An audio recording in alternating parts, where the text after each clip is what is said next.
Você já ouviu falar na doença mão-pé-boca?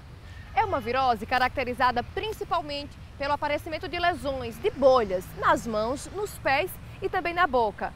Ela geralmente acomete principalmente crianças menores de 5 anos de idade. E agora, aqui na nossa cidade, aqui em João Pessoa, essa doença está se tornando muito mais comum, aparecendo muito mais casos. Por isso, é importante que a gente venha conversar sobre esse assunto para que você deixe a sua família longe desse vírus e preserve ainda mais a saúde da sua família. E é justamente sobre esse tema que a gente vai conversar hoje no programa Viva Saúde, que está no ar.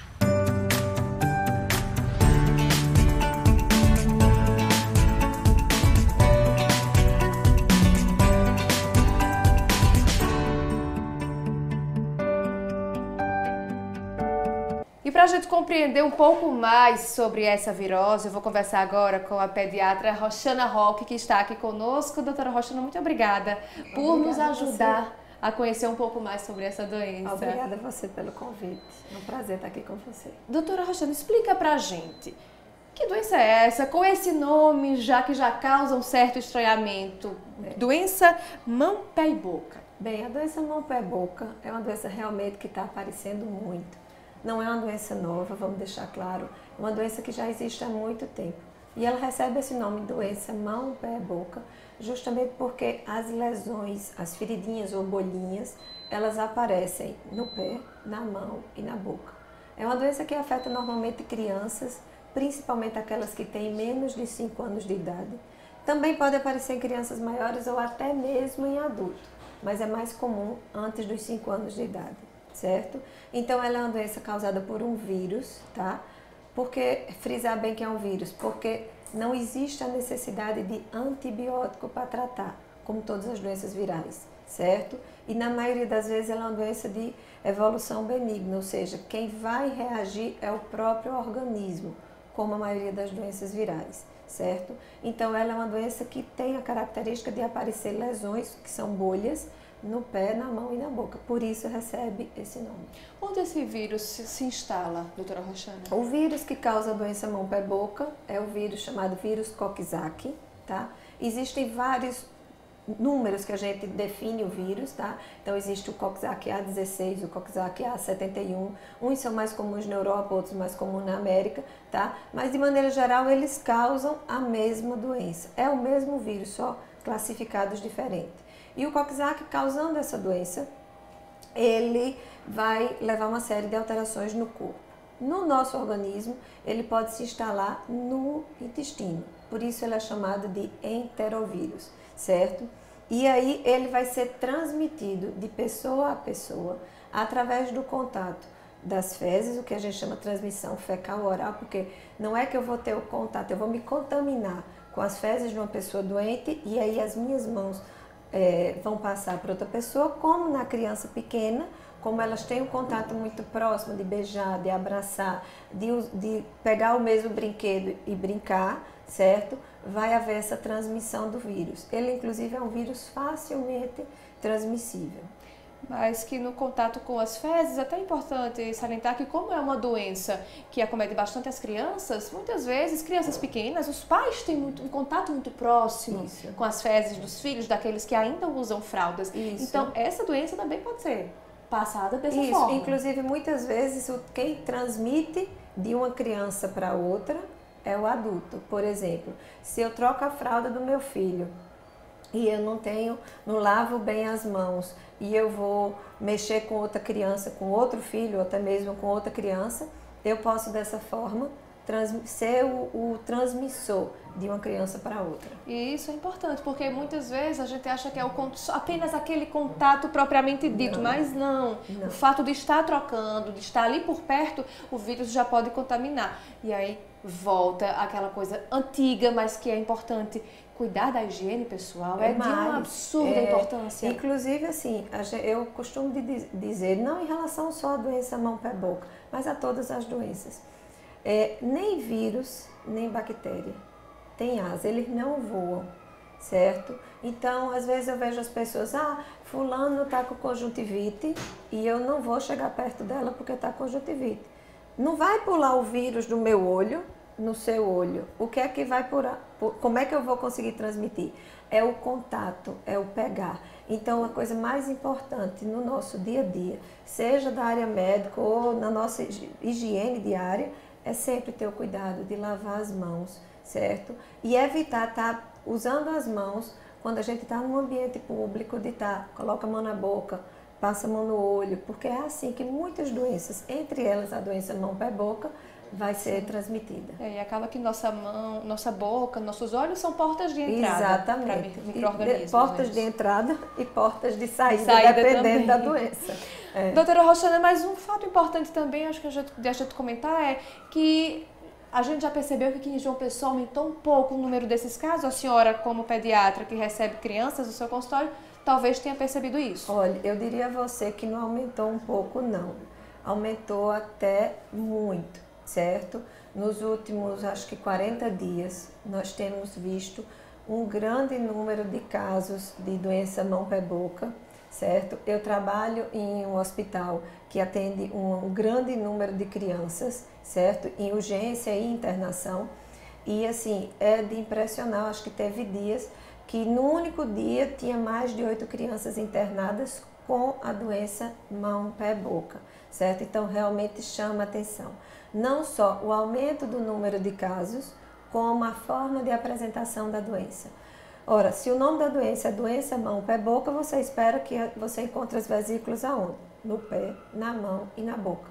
Só que hoje a gente vê uma apresentação mais intensa, mais atípica. E a gente tem visto crianças com lesões nos pés, nas coxas, nas pernas, na barriga, certo? Uma forma muito mais extensa da doença, tá? Inclusive que para o médico não, a gente consegue diferenciar, mas para o leigo chega até a pensar numa outra doença, como por exemplo a varicela catapora, certo? A gente sabe que não é varicela catapora, mas que até parece pelo grande número de lesões. Mas as lesões são diferentes das lesões da catapora ou elas são bem semelhantes? Elas são diferentes porque a varicela, né, como a gente chama cientificamente, ela tem o que a gente chama polimorfismo de lesões. Então ela tem lesões em vários estágios, no estágio inicial, no estágio médio e no estágio final ao mesmo tempo. E a doença mão, pé, boca não é como se todas aparecessem ao mesmo tempo e todas desaparecessem mais ou menos ao mesmo tempo, certo? Mas para um leigo essa diferenciação é muito, vamos dizer assim, muito difícil. Difícil de fazer, realmente é preciso que o profissional dê essa contribuição para auxiliar.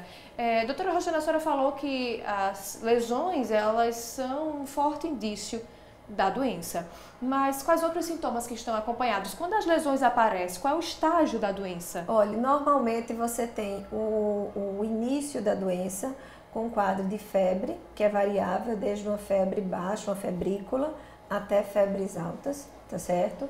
Acompanhado a isso, você também pode ver um pouco de vômito e diarreia, tá certo? Que pode até confundir com outras exatamente, viroses. No início é até difícil a gente ver, mas após 48, 72 horas não, aí você já vai ter o aparecimento das lesões. Agora uma coisa interessante é que varia muito de pessoa para pessoa.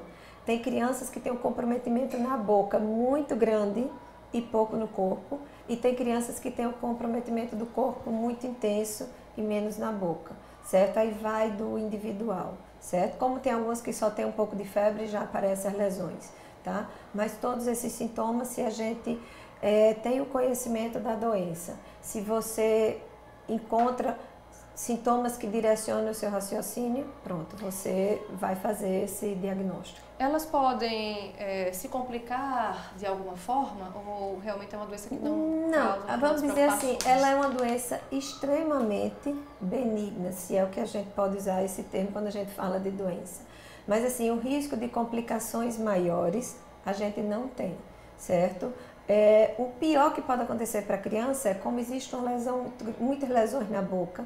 A criança ela para de comer, ela para de ingerir líquido e isso leva a um quadro de desidratação, de inapetência, de comprometimento do estado geral, certo? Mas risco de complicações, muito pouco, tá certo? Eu tendo visto já muitas crianças nesse último surto que a gente está vendo, nenhuma complicação. Na literatura, raríssimos casos, tá certo? De complicações com algum comprometimento do sistema nervoso central. Mas eu queria assim, frisar bem que isso é raríssimo, certo? Só em literatura, nada que a gente veja no nosso dia a dia. A senhora falou, né, que devido a essas lesões poderem aí atingir a boca, a criança pode ter uma dificuldade, começar a criar uma inapetência e provocar até uma desidratação. Isso. Mas isso dentro de casa, na rotina familiar, é bastante complicado para os pais tentarem domar, né, aquilo com a criança. Quando a criança ela não quer comer, ela fecha a boca e é diferente. O adulto a gente consegue convencer, a força. uma criança não. Qual é a dica que se dá numa hora dessa para os pais? Então, assim, primeiro, eu costumo dizer muito assim aos pais. Tanto adulto como criança, quando está doente, não tem vontade de se alimentar. O ponto principal, eu não diria nem tanto o comer. O importante é a ingestão de líquido. Então, é água, suco, leite, que são coisas mais fáceis de ser deglutida, considerando que a pessoa está com muita dor na boca, dificultando a deglutição, certo? Então, nessa situação, a gente usa sintomáticos, então analgésico, antitérmico, certo? Algumas medicações tópicas para aliviar a dor na boca e a gente manda aumentar a oferta de líquido. Mas, muitas vezes, principalmente quando a criança é pequena, a gente não consegue.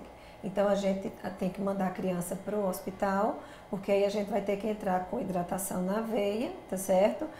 Enquanto aquele processo não regride. A gente vai a um rápido intervalo. Não sai daí não, que daqui a pouquinho a gente vai conversar um pouco mais sobre essa doença. Vamos conhecer também uma personagem que sofreu com a doença mão, pé, boca. Ela vai contar um pouquinho o testemunho dela, como é que foi que ela passou por essa doença. Então não sai daí não, que o programa Viva Saúde volta já.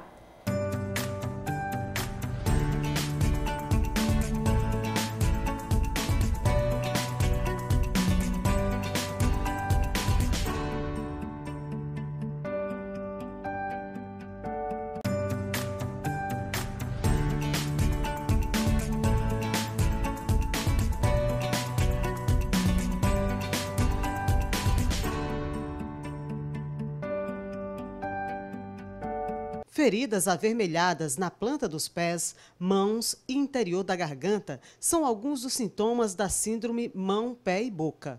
Uma doença muito comum na infância e bastante contagiosa, que também pegou de surpresa a família de Paula. 2 dos filhos dela, Paola, de 9 meses, e Theo, de 2 anos, pegaram o vírus. Eu desconfiei observando as manchinhas na mão, nos pezinhos e, no caso do meu filho, na boca, na parte interna da boca, dentro. Porque a da minha filha foi mais fora. A boca dela fora ficou cheia de manchinhas e de bolinhas. E o dele foi interno.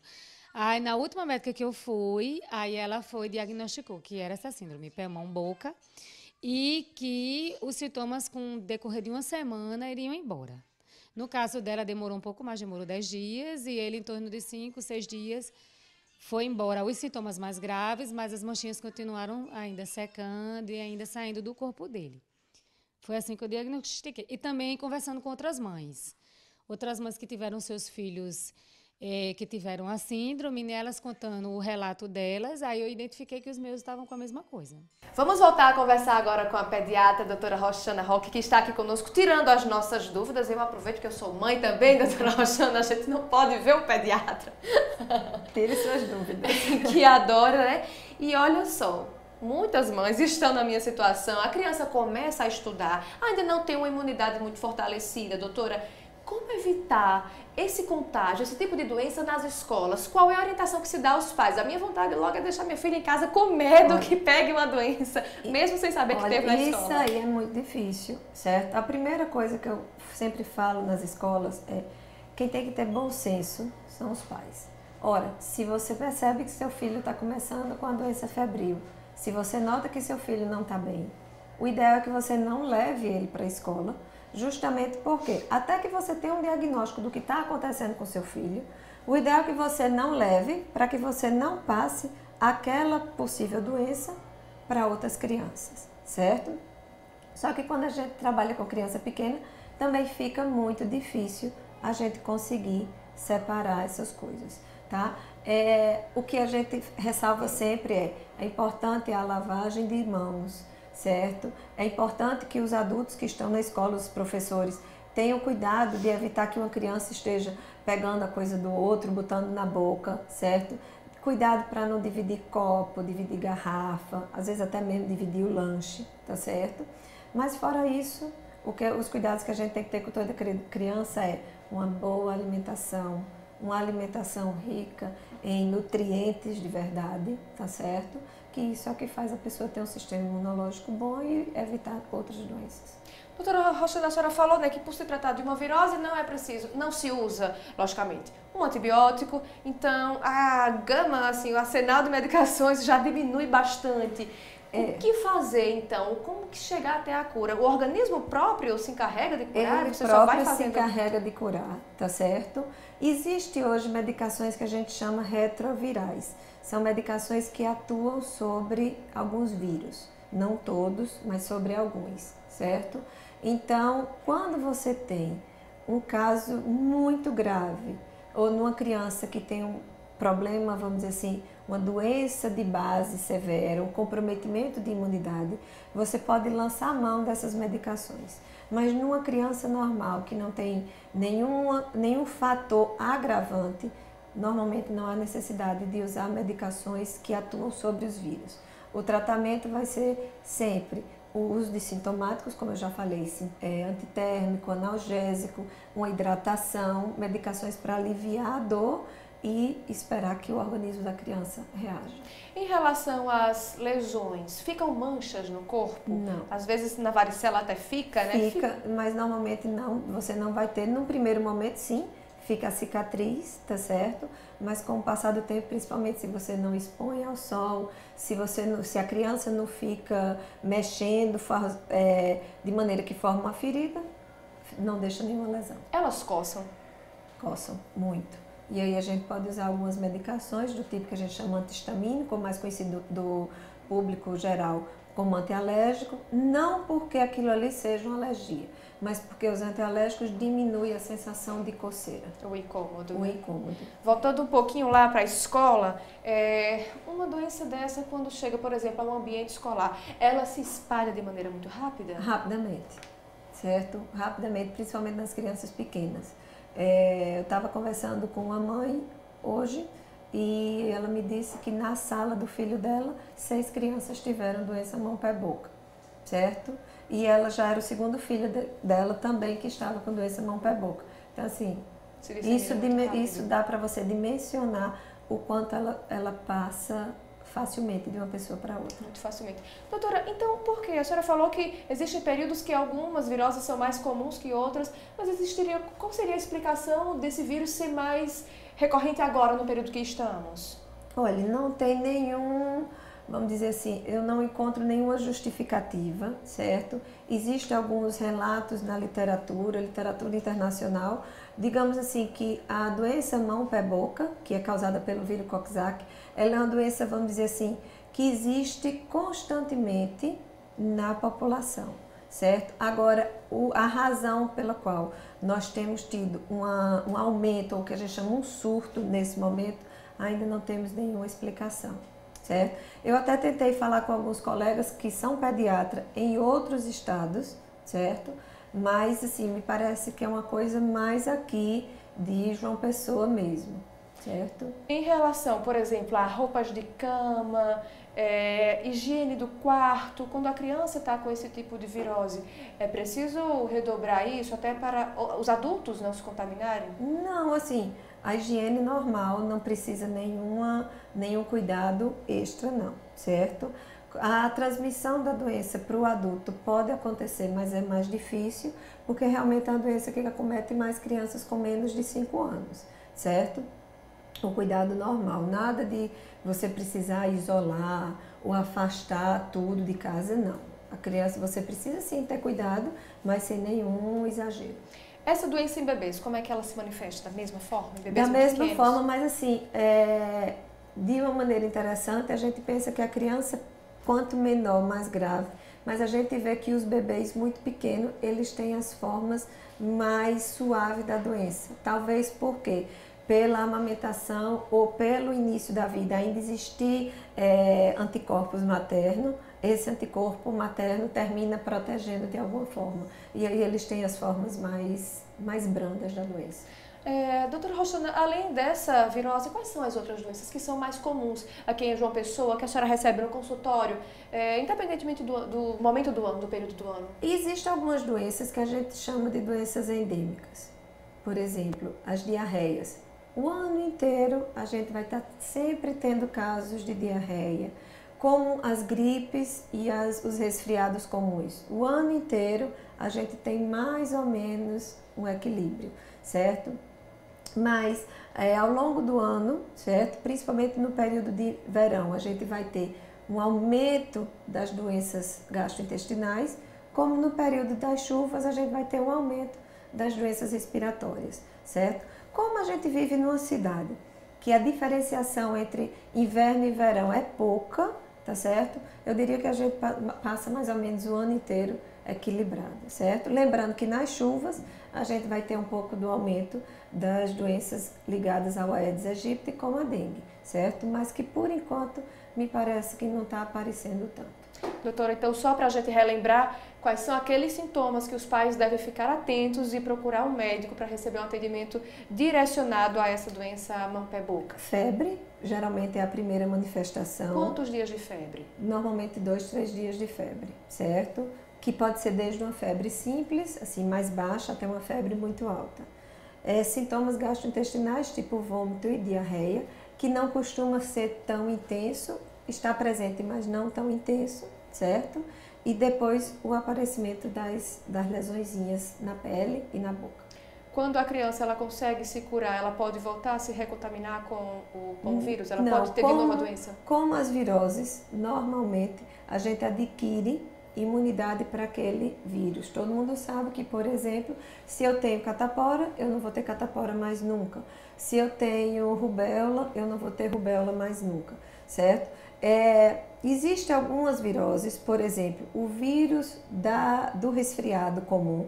Não existe um vírus, existe diversos vírus. Por isso que a gente tem vários resfriados. Eu adquiro imunidade contra aquele, mas não contra todos, certo?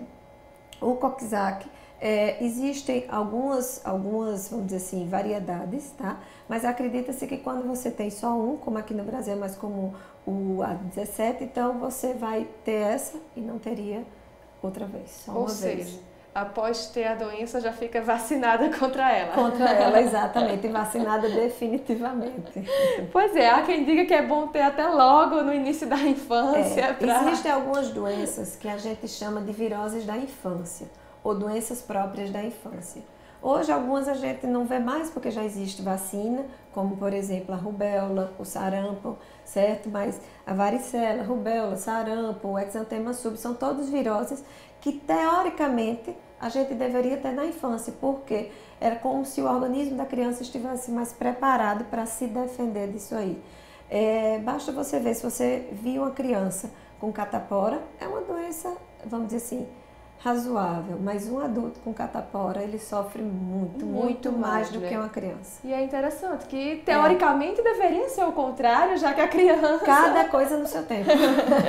Já que a criança tem bem menos imunidade, então na cabeça da gente a gente só quer imaginar que deveria ser mas aí é onde está. diferente. Eu não diria que a criança, ela tem menos imunidade.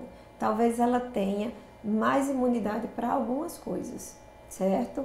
Porque o organismo dela está se preparando para isso aí. E é por isso que você sabe assim, por que uma criança quando começa a estudar, ela adoece tanto?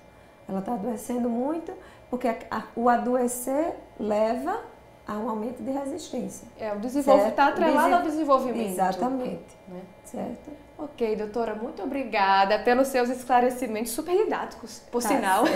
Obrigada, eu que agradeço pelo convite. Muito obrigada pela participação. Eu tenho certeza que você de casa gostou bastante dessa entrevista. Tenho certeza que te ajudou, portanto, fique atento, tome os devidos cuidados. Se perceber que seu filho, que uma criança que está perto de você tem algum desses sintomas, já sabe que é bom afastá-la das outras crianças para evitar o contágio. E claro, cuidar da saúde, procurar um médico. e assim, ó, tudo se resolve. E claro, não precisa criar pânico, como a doutora Rostana falou, é uma doença benigna, então ela vai sumir rapidinho, basta tomar cuidado um pouquinho, tomar conta da saúde do seu pequeno. Olha, gente, o programa Viva Saúde vai ficando por aqui, mas não esqueça que a gente se encontra em breve com outro tema importante, algum tema que te interesse bastante, algum tema para ajudar a cuidar de você. Até a próxima!